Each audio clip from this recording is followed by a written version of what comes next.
Mr. Hughes, according to your complaint, the defendant borrowed your car, wrecked it, abandoned it, and the damage, including the towing fees and storage fees, of $4,540.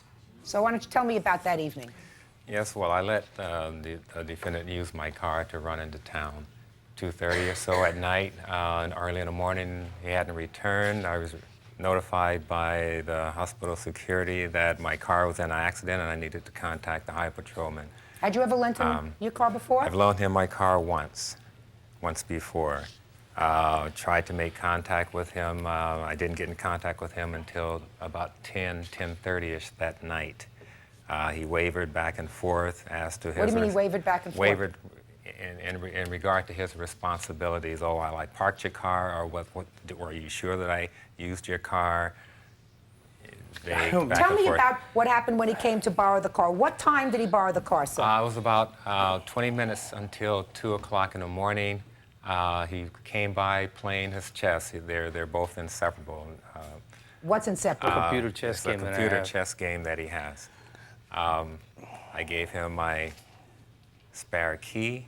I've only received one key from the dealer when I bought the car. I assumed that he would return within the next 45 minutes. What did he want the car for at that hour in the morning? He's going to make a beer run. What's a beer run? A beer run. Last call for alcohol. Last call for alcohol. Yes. So he was going to buy alcohol and you let him use your car. Yeah. Smart. We'd been drinking already all that night. Okay, I don't remember seeing him that night. At 1:30. Were you drunk that night? Yes. I don't have a history of drinking and driving. I have no DUIs, no problems with drinking, nothing like that. No history of blacking out. Do you remember where you were that night?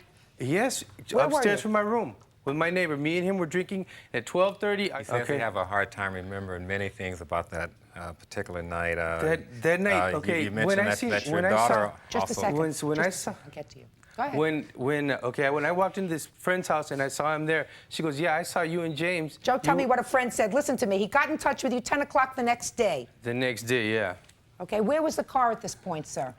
The car was in storage in a facility. Where had the car been found? The car had been found opposite the direction that he stated that he was going. It was found in Oxnard, or leading to Oxnard Freeway.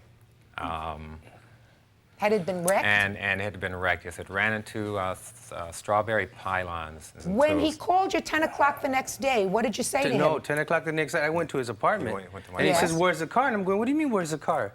He says, "I loaned you the car. If I wrecked that car, I would have paid for it, and I don't mind." But you don't, sir, you were drunk that night. You said so in your answer. But I don't drink and drive, and I don't have a history of it. I never do. Never. He tells me that his daughter talked with him and spoke with him that night and swears up and down that she spoke with him. He doesn't remember. At 3 o'clock in the... I talked to my daughter about 10 days after that. She said I called her about 3 o'clock in the morning that night, that same night, saying that I was going to pick her up the next day. She goes to school. Okay, so did you remember that? Did I remember calling her? No. Well, so then you had a bad period that night. Yeah, the car was found on Wanimi Road, about 5, 6 miles, 7 miles in the middle of nowhere, okay?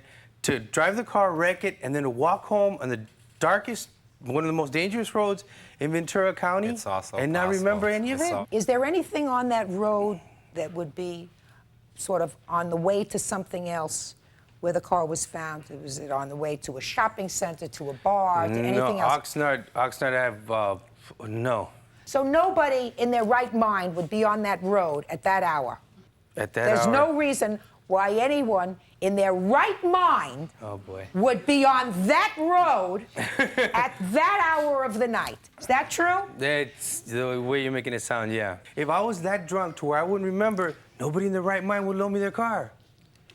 You asked me how did you look? You know, were you drunk? Hey, you look like you always look, you know. I really can't tell. You two guys sound as if you were good friends once. Mr. Klein, I have a sense, sir, that you experienced something for the first time in your life. Oh, no. And that is a blackout when you were drinking. Forget the car, if you don't remember speaking to your child, then the alcohol has gotten to you. I'm entering a judgment for the plaintiff in the amount requested, which was the cost of the damage, and I've seen the estimates, and the storage of the car in the amount of $4,200. Thank you.